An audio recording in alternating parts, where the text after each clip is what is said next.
亲爱的朋友们，欢迎来到微光夜读。我拿着离婚证站在长江大桥上，想结束自己的生命。老婆给我发来了短信：别怪我出轨，只怪你穷没本事。我和他去旅游了，国庆后我回来，我们把你那点财产分一分。这个贱人躺在别的男人怀里，离婚还要分我一半房产，我不会让他得逞。我抵押了房产，拉满杠杆，宁愿把钱丢进股市赔光，也不让他拿到一分钱。买完股票，我纵身一跃，这就是我赚了1000多万的理由。我没死，我摔在了长江邮轮上，一群游客尖叫着把我送去了医院。整个国庆假日，我都是在病床上度过的。醒来后，我打开手机，想看看有没有亲朋好友打电话关心我，结果我看见几十个未接来电，都是股票经理打来的。我看了看收益，结果脑袋嗡的一下，那零多到我不敢看。我把房子抵押了120万，拉满杠杆，就是为了让前妻拿不到钱。以我对于股的了解，我很快就会赔光。可事实证明，我根本就不懂股。因为我莫名其妙赚了1000多万，我第一反应就是赶紧卖掉提现。在我提现金额一到账的时候，门忽然被踹开了。我的前妻苏小颖站在门口，她看见我，立即破口大骂：不要脸的混账！我听说你把房子抵押了是不是？陪同他一起来的还有那个奸夫和丈母娘。我看到岳母我就犯了心，因为这对奸夫淫妇是他撮合的。他一直瞧不起我，鼓励自己女儿寻求更有钱的幸福。苏小颖尖酸刻薄地说：马上把钱还给我，别以为我不知道你在想什么。你故意抵押房子拿着钱，就是希望和我断不了关系，好让你一辈子纠缠着我。我没回应苏小颖的话，因为我拿着手机在搜索这1000多万他有没有份。最终我松了口气，我们已经领了离婚证，离婚后赚的钱他一分也拿不到。见我还在玩手机，苏小颖直接一巴掌拍飞了我的手机，对我怒骂：回答我的话，逃避解决不了问题。我看了一眼苏小颖，不知道为什么，我看她不觉得讨厌了。要不是他出轨还要夺我家产，我怎么敢抱着同归于尽的心态拉满杠杆上车？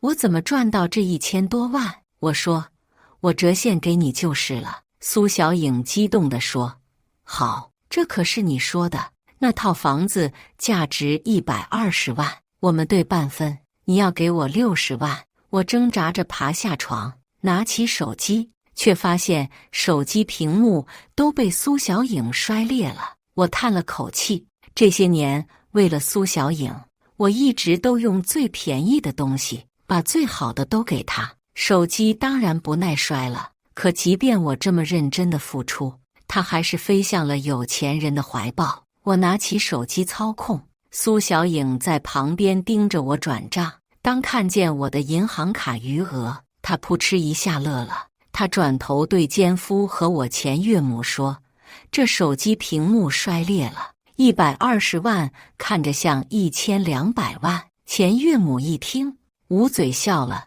他要是能有1000多万，我早就跪在地上求他别离婚了。他的奸夫顾萧然伸出手，宠溺地说：给我20年，我可以让你看见真正的1200万。苏小颖开心地享受着他的爱抚，而我随口说：你现在看到的就是真的，我卡里是1200万。苏小颖冷冷地看了我一眼，带着一些厌恶说：这就是我和你离婚的理由。这么严肃的场合，你觉得我有兴趣听你说笑话吗？你知不知道，没本事的男人最不该讲笑话，因为好笑的不是笑话，而是你们活得像个小丑。我问，你的意思是，结婚这些年，每当你不开心，我想办法逗你笑的时候，你都觉得我是小丑吗？他点头说：对，我是笑了。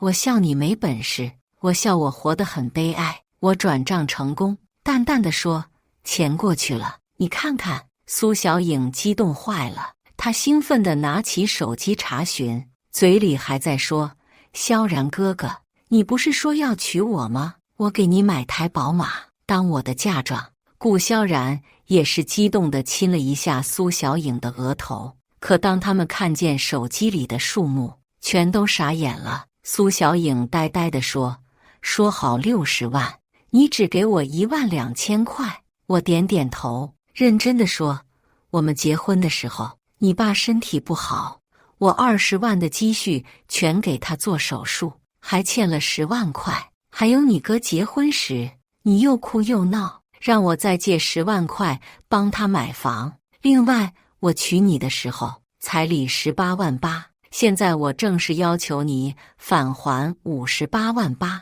你要是不满意，可以去法院告我。苏小颖呆住了，岳母激动地说：你那时候是我家女婿，花你点钱怎么了？一家人你都算这么明白，难怪我女儿对你心灰意冷。我冷笑道：你也知道我们是一家人，那你为什么把这个奸夫介绍给你女儿？岳母鄙夷地说：还不是因为你自己没本事。顾萧然皱紧了眉头，说：无论如何，小颖都和你有过夫妻之实，你现在这么对她，不觉得自己没良心吗？我淡淡地说：我不谈良心，我谈法律。你们可以去法院告我。我在病床上的时候，我就想过了，老天给了我一个机会，那我绝对不让苏小颖好过。我现在有钱了，我要不计代价的和她打官司，就算找最好的律师花掉我100万，他也别想拿走这60万。杀敌800，自损1000，这种事情对我来说无所谓了，因为我有1000多万。苏小颖气疯了，她大叫起来：你怎么这么恶心啊？你明明知道打官司要花好多钱，你现在自己活得不好，要把我也拉下水。我笑着说：没关系的，我现在是千万富翁，打官司那点钱对我来说只是零钱而已。顾萧然皱起眉头说：像个真正的男人一样很难吗？你现在满口胡话，看着真的很可悲。我翻了个白眼，才懒得搭理这对奸夫淫妇。正好门被敲响了，一个男人走进病房，客气地问我：是你用了同城闪送吗？我点头说对。他马上给我递来一个盒子，这是你要的手机，真是巧了。我刚才觉得便宜手机看股票不过瘾，就买了个新手机，结果苏小颖正好把我的便宜手机砸裂了。当看见包装的那一刻，顾萧然傻眼了。华为非凡大师还是同城闪送？苏小颖傻傻地问：就是最近很火但是很贵的那款手机吗？岳母一把抓住了送货的人，连忙问：这手机多少钱啊？送货的人说了句3万块，就急匆匆走了。苏小颖气得指着我大骂：贱人，我知道你想干什么了，你想把钱全部花光，这样就算我打赢了官司，你也没钱给我，当个老赖恶心我。岳母一听，气得捶胸顿足，她发狂一样的哭叫：怎么会有这么恶心的人啊？那60万是我们的呀！我无奈地说：有必要这么癫狂吗？对千万富翁而言，3万块很多吗？苏小颖崩溃地说：你能不能别讲这些胡话了？你现在真的很丢人，把钱还给我，我们好聚好散不行吗？顾萧然指了指自己的脑袋，小声跟苏小颖说：会不会是给他的打击太大，脑袋出问题了？岳母激动地说：脑袋出问题也不是乱花钱的理由啊！顾萧然连忙哄着苏小颖：没事，我们去法院申请财产冻结，他现在才花3万，还来得及。顾萧然正在说话，我手机响了，我拿起手机打电话，笑着说：“兄弟，钱没问题，我买，你来我病房签合同吧。”苏小颖他们傻傻地看着我，岳母忍不住问：“你又想买什么？”我诚恳地对顾萧然说：“其实你也没什么本事，你玩我老婆的时候，我去调查过你，你是干采购的，整天吃回扣，但因为你是总经理的侄子，大家对你睁只眼闭只眼，对吧？”岳母不耐烦地说：“他钱是怎么来的？你管得着吗？”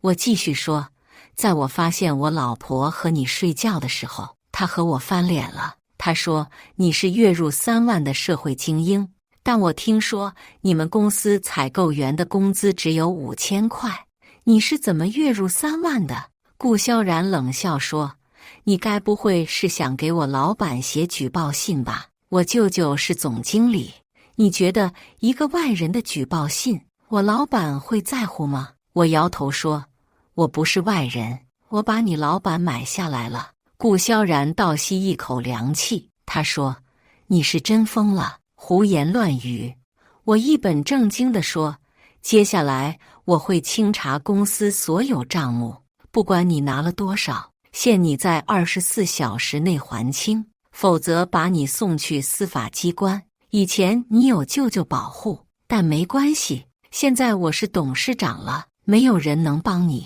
顾萧然叹气问：“在你吹牛之前，你知不知道买下我们公司要多少钱？”我说：“知道，你老板开价1年的盈利852万，他很开心，说自己可以退休了。我提出再聘用他做总经理，发挥退休余热，他更开心了。”苏小颖呆呆地问：“你在说什么疯话？”我一本正经地说：“我没说疯话，我又不懂公司经营，买一家成熟的公司，让专业的人来做更合适。”岳母气得大骂：“你听不懂人话呀？你还要演戏到什么时候？”我伸出一根手指，对顾萧然说：“记住，你只有1天的时间，把你从公司拿的所有钱都还回来，否则你要蹲大牢了。”他们3人看我的眼神，就好像在看小丑一样。苏小颖说：“如果你真的承受不住打击疯了，不要怪我，是你自己的抗压能力太弱了，没本事就算了，偏偏还是个玻璃心，你知道吗？我之前听说你跳江进医院，本来还自责了一下，现在看来我的决定是对的。”我惊讶地说：“和一个要蹲监狱的黑心采购出轨，都能被称为正确决定了吗？”顾萧然握紧了拳头，对我怒吼：“你再敢胡言乱语试试！”岳母生怕顾萧然不高兴，还在哄着他：“好女婿，你别听这个废物乱说话，他就是活得太失败了，所以现在故意惹你生气，你千万别打他呀，他烂命一条，不值得。”我叹了口气，拿离婚证才几天，就已经在叫别人女婿了。苏小颖也劝着说：“是啊，萧然哥哥，他就是想惹你动手，好让你沾上案底，被公司开除。萧然哥哥，你听我说。”他捧住了顾萧然的脸，很真诚地说：“你要记得幸福者退让原则，我们现在很幸福，他不值得你生气，多想想我好吗？”顾萧然喘着气，然后瞥了我一眼，仿佛报复似的，一把搂住苏小颖的腰，放肆地吻着她。苏小颖也大胆地回应着顾萧然的吻，用挑衅的目光看我。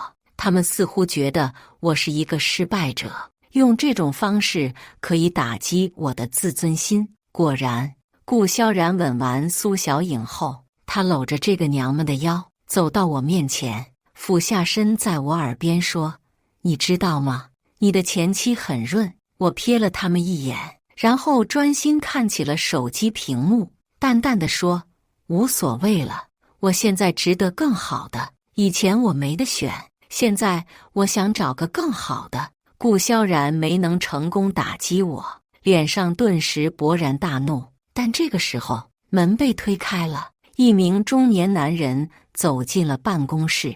顾萧然见到他，惊讶地说：“老板。”中年男人没搭理他，而是走到我面前伸出手，客客气气地说：“你好，我们电话联系过的，我姓王。”我笑着说：“合同和银行流水证明带来了吗？”他连忙说：“带来了。”小兄弟真是果断啊，说买就买，倒是你不先调查一下吗？我摇摇头，不用调查了。曾经的我遭遇背叛，早已经把顾萧然的家庭和公司调查得清清楚楚，尤其是他的公司，我曾经想过举报他，把他送进监狱，所以对他的公司做了很多研究。但让我悲哀的是，明明很多人都知道他在吃回扣，却碍于他的舅舅身份，没有人愿意为我提供证据。我买这个公司不是一时脑袋发热的决定，而是我知道他确实很有前景。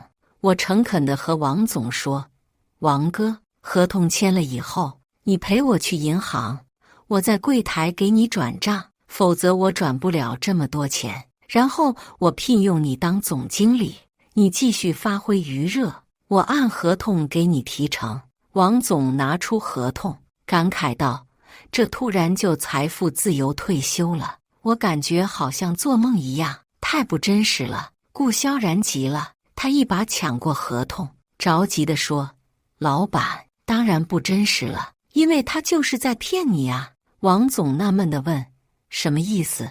顾萧然说：“老板，这人是个疯子，他根本拿不出这么多钱买公司，他自己还欠着抵押公司100多万呢。”苏小颖也着急地说：“王总，您听我说，这人是我的前夫，他脑袋有点毛病，您千万不要当真。”王总惊讶地看着我，他问：“是真的吗？”我说：“是不是真的？等签完合同，带我去银行，不就知道了吗？反正我要是没钱打款，这合同就没有效力。”王总点头说：“也行，大不了我就是耽搁一点时间嘛。”顾萧然赶紧拍起了王总的马屁：“我就是想老板你时间宝贵，不值得浪费在这种人身上。”我签了字，正好医院外面就是银行。王总扶我起来，好奇地问我：“小兄弟，你怎么伤成这样的？”我指了指顾萧然说：“这人玩我老婆，夺我家产，我跳江自杀了。”王总惊愕地看着顾萧然和苏小颖，顾萧然急忙说：“王总，你别听他乱说，我们是真爱。”苏小颖也点头说：“是啊，他自己没本事，还爱乱吹牛。等会儿到了银行，您就知道我为什么会跟这种人离婚了。”我深深叹了口气，这对奸夫淫妇还真是一唱一和的。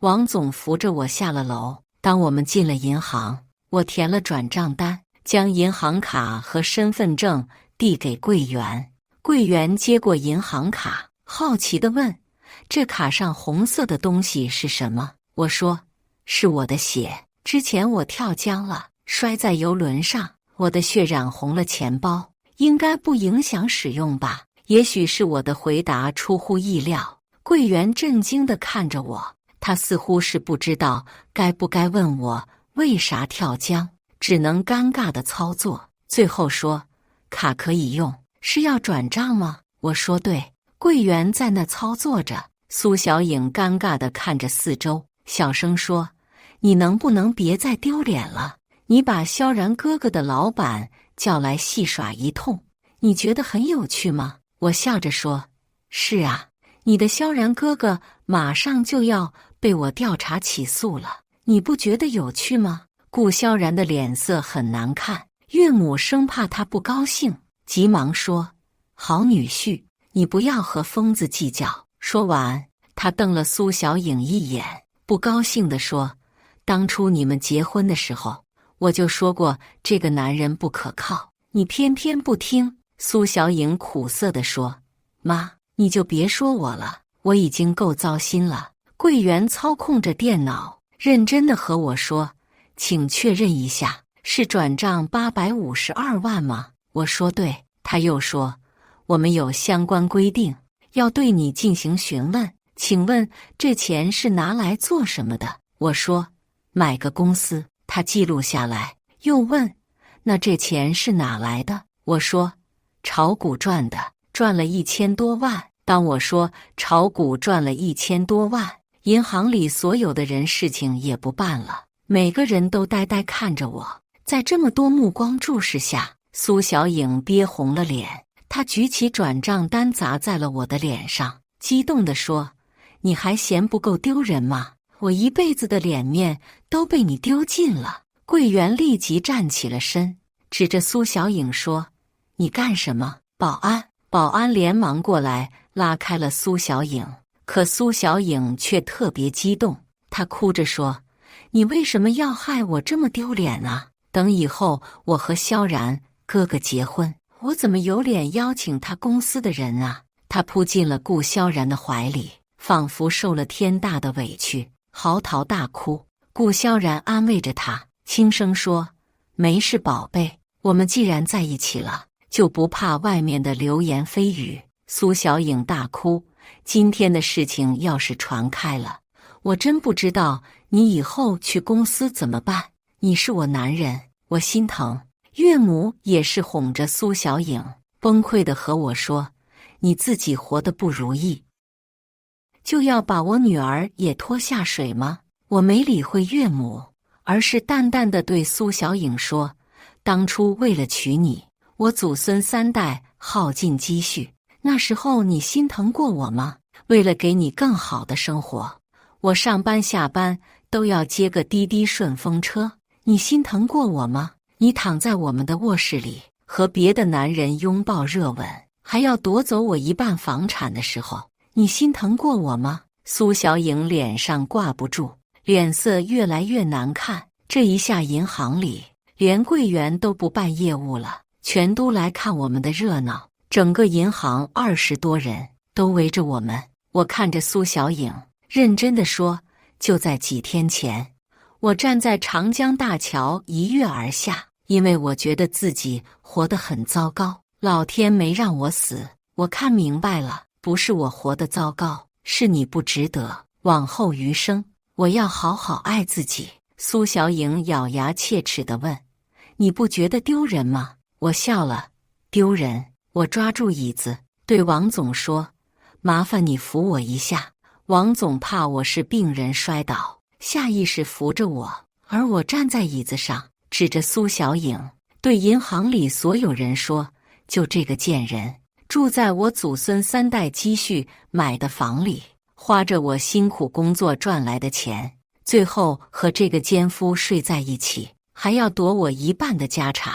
我去跟律师诉苦，律师却说出轨不影响财产分配，把我逼到跳江自杀。他现在却说我丢人，人们听得目瞪口呆。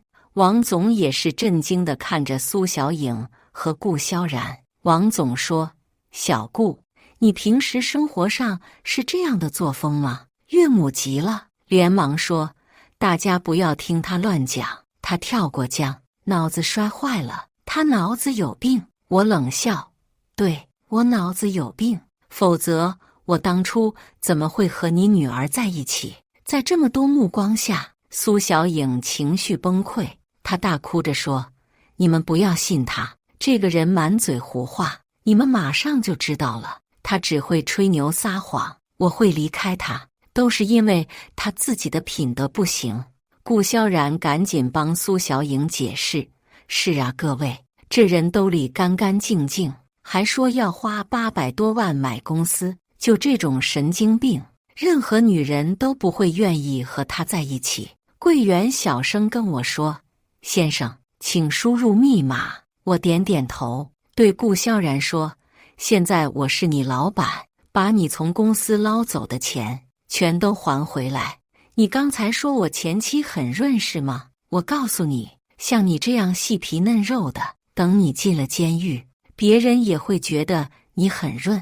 顾萧然气得脸色铁青，恶狠狠地说，老子看你怎么丢脸，你等着，你让小颖这么伤心，我还要找人收拾你。我冷笑一下，输入密码，开始转账。柜员继续在电脑上操控。苏小颖站在旁边，有些急了。她连忙扑过来，对柜员说：“你怎么还在操控啊？你应该提醒他余额不足啊。”柜员纳闷地说：“钱已经成功转过去了，为什么要说他余额不足？”刹那间，顾萧然和苏小颖全都目瞪口呆。顾萧然急忙说：“你是不是少输入了一个零？是852万，不是85万。他卡里只有房产抵押的120万，你千万要看仔细啊！”柜员不耐烦地说：“你们自己不会看票据吗？”他递出票据，顾萧然赶紧要抢过去看看。柜员一把将票据收回去，没好气地说：“你谁呀？别人的票据轮得到你看吗？”王总也是冷冷地说：“小顾，他说的对，我们的票据轮得到你来检查吗？”顾萧然小声说：“老板，我只是想看仔细点，我怕你上当受骗。”王总没搭理顾萧然，也没拿票据，而是直接拿出了自己的手机看短信提示。他笑着说：“收到了。”我握住了他的手，真诚地说：“以后公司就多靠你了，我的总经理。”他哈哈大笑：“没问题，我这提前退休了，还能待在自己熟悉的公司里。小兄弟，哦不，老总，你年纪轻轻，却是我的恩人啊！”刹那间，顾萧然仿佛失去了所有的力气，软软坐在了地上，呢喃道：“怎么会转账成功？”苏小颖傻傻地说：“怎么可能？他怎么可能会有800多万？”岳母急忙说：“你是不是把房子抵押给好几家，骗他们的抵押款？”我淡淡地说：“讲话过点脑子行吗？你觉得那些抵押公司跟你一样没脑子吗？”苏小颖呢喃道：“你真的炒股赚了1000多万？”我没理会苏小颖，而是转头问王总：“这个顾萧然一直在黑公司的钱，你知道吗？”王总说：“知道，拿了54万，证据我都保存着。他舅舅是总经理，我当把柄抓在手里。开公司当老板，手上要有核心成员的把柄，这很重要。”我笑着问：“数额巨大，报警吧？”王总点点头：“现在你是老板，你说了算。”苏小颖失魂落魄地看着我，她喃喃道：“你怎么会突然这么有钱？”突然，顾萧然爬了起来，他扑到苏小颖身边，在苏小颖身上摸来摸去。苏小颖激动地说：“你干什么？”顾萧然急了，他说：“我刚才给你买的金镯子呢，我们赶紧拿去退了，3万多块钱啊，还有我给你的彩礼，你也先退给我。”苏小颖一把护住自己的手腕，激动地说：“凭什么退？你说好了送我的。”顾萧然崩溃了，他说：“不还回去，我要坐牢的，快点还给我。”真有意思，他们刚才还当着我的面相拥热吻，结果现在闹得这么难看。顾萧然疯狂地抢夺金镯子，苏小颖却死死护住不让抢。岳母也急了，上来抓着顾萧然说：“你答应送我女儿的，你怎么还反悔呀？彩礼是我女儿的脸面，我都和亲戚们说过你俩要结婚了，这彩礼不能退。”顾萧然情绪已经完全崩溃了，他竟然抬起手，狠狠一耳光抽在了岳母的脸上，怒吼起来：“你们是不是有病啊？我都说了，我会坐牢的，都这个节骨眼了，快点给我呀！”响亮的耳光让整个银行都安静了。岳母捂着自己的脸，傻傻地说：“你打我，我一把年纪的长辈了，你动手打我。”顾萧然崩溃地说：“是你们娘俩有病吧？我还不回去要判刑的，你们怎么听不明白？”我笑着说：“不，他们听得很明白，是你白痴。”顾萧然脸色一变，果然，苏小颖猛地抬起头，憎恨地说：“我陪了你这么久，给你睡了这么多次，你给我买个金镯子怎么了？你还敢打我妈？我告诉你，本来我想还给你的，现在我反悔了。我去你娘的！”顾萧然哪里听不懂苏小颖的话，他忽然抬起脚，狠狠踹在了苏小颖的胸口。苏小颖直接被踹得倒飞出去，重重摔在了地上。她哭着大喊：“你打我！我为了你离婚，我错过了荣华富贵，你现在却动手打我！”岳母激动地说：“报警，把这个罪犯抓进去，快报警！”顾萧然可控制不住自己现在的脾气，他完全没有了好男人的样子，压在了苏小颖的身上，抓着她的胳膊，死活要把金镯子给摘下来。苏小颖无助地对我大哭：“老公，是我错了，我愿意改，我们在一起度过那么多风风雨雨，我现在弥补过错，你可以原谅我吗？”我饶有兴致地问：“翻译一下，什么叫弥补过错？”他咬咬牙说：“他就是打死我，我也不退给他，我让他坐牢，向你表明我的忠心。”我笑了。苏小颖有一句话说得很对，有时候笑话不好笑，但一个人把自己活成小丑，那看着特别好笑。很明显，现在顾萧然的情绪有些太激动了。保安连忙跑过来拉人，他抓住顾萧然的胳膊往外拖，顾萧然却使劲用脚踹苏小颖的脸，急得大吼大叫：“贱人！你这个贱人！你明明知道我还不上钱会坐牢，你却不管我死活！”苏小颖被踢得满脸是血，她鼻子也在喷血，嘴里也在喷血。顾萧然踹得太用力，竟然把她的门牙都踹下来了。她吐出了一口带牙的血，捂住了嘴，急得大哭大叫。保安还想拖走顾萧然，可顾萧然却急疯了，狠狠一拳砸在了保安的脸上，怒吼：“你拦个屁！我今天要是不抢回来，我就要坐牢了！你滚！你再拦我，我杀你全家！”保安捂着脸呆愣在原地，他似乎是寻思了一下3000块的工资值不值得拼上性命。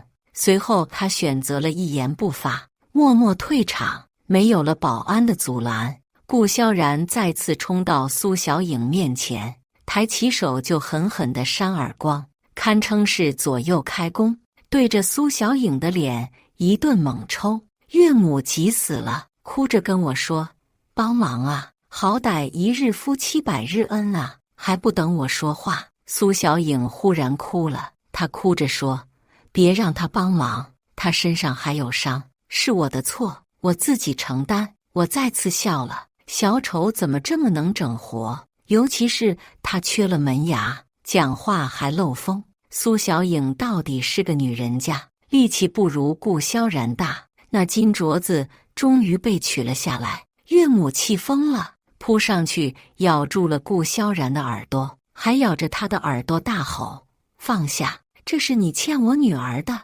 我第一次知道咬牙切齿说话可以这么清晰。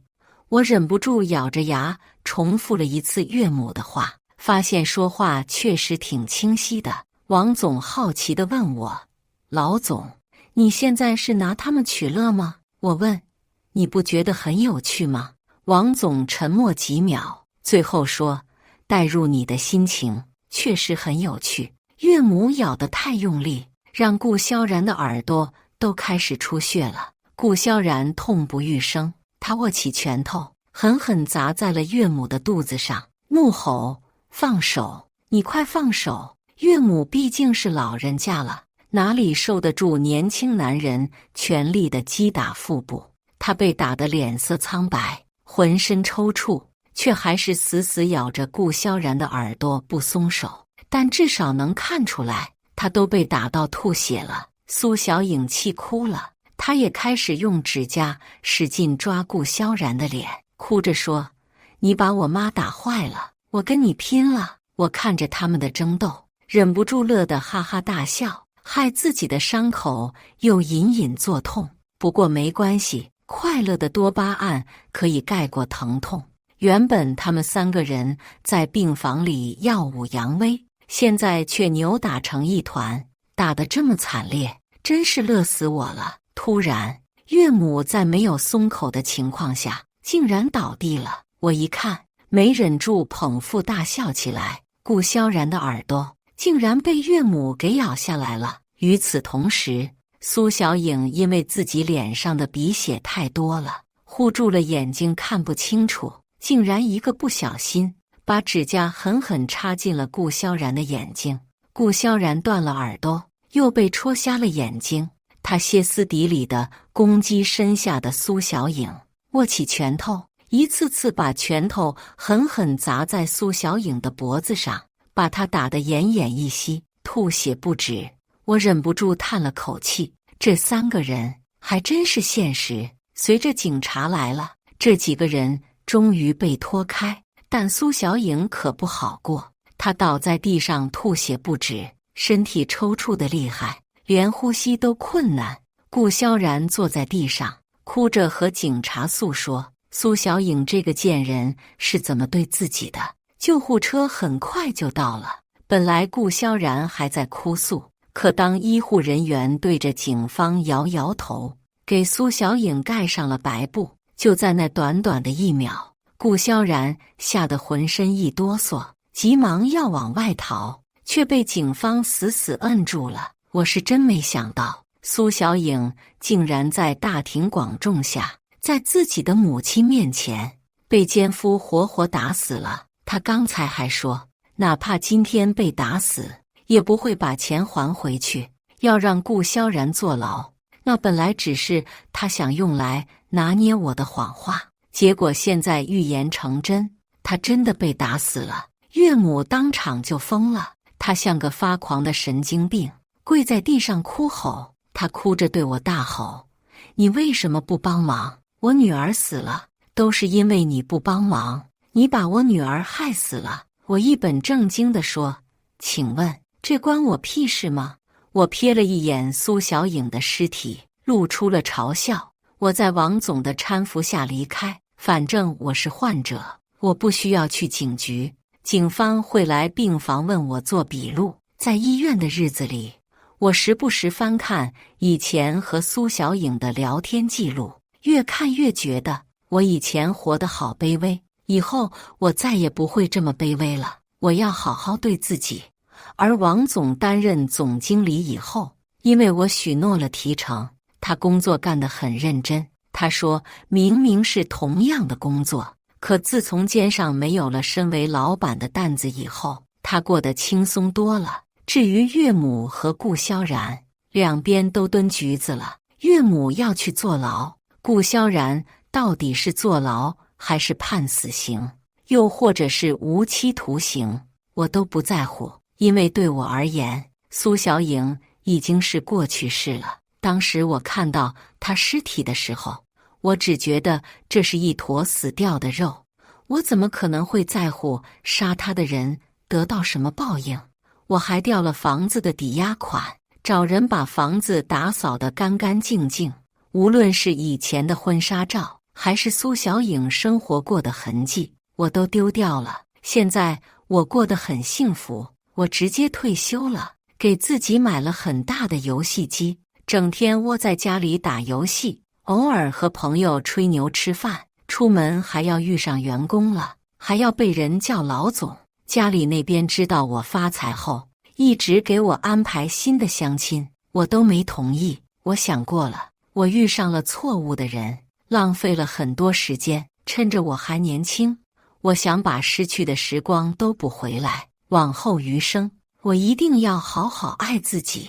感谢大家的观看，本期故事精彩吗？欢迎大家在下方评论区吐槽。如果你喜欢这类故事，记得点击订阅微光夜读，并分享给更多的人，这会对我帮助很大。